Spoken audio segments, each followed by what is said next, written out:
Employment ఏమనుకుంటారంటే మా property ఎక్కడ ఉండాలనుకుంటారు, నా పక్కన ఉండాలని కోరుకుంటారు. నీ పక్కన ఉన్నది ఆల్రెడీ డెవలప్ అయ్యి ఇంట్లో వచ్చేసినాయి, షాప్లో వచ్చేసినాయి, అన్నీ వచ్చేసిన దగ్గర ఇంకేం డెవలప్ అవుతుంది. ఇప్పుడు ఈరోజు హైటెక్ సిటీలో గజం 2 lakhs ఉంది.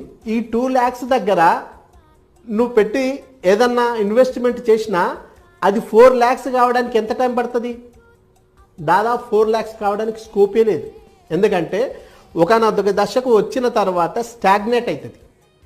అదే తెలివిగల వాళ్ళు ఏం చేస్తారు, ఏమి డెవలప్ లేని చోట, బాగా డెవలప్ అయ్యేదానికి అవకాశం ఉన్న చోట గుర్తించి తీసుకుంటారు. కాబట్టి తక్కువ పెట్టుబడి పెట్టి ఎక్కువ లాభాలు ఆర్జించి వాళ్ళు కోటీశ్వరులు అవుతారు.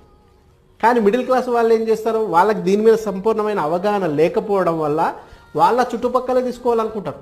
వాళ్ళ చుట్టుపక్కల తీసుకుంటే డెవలప్మెంట్ కాదు, అది ఇల్లు కట్టుకోవడానికి పనికొస్తుంది తప్ప ఇన్వెస్ట్మెంట్కి ఎలా పనికొస్తుంది?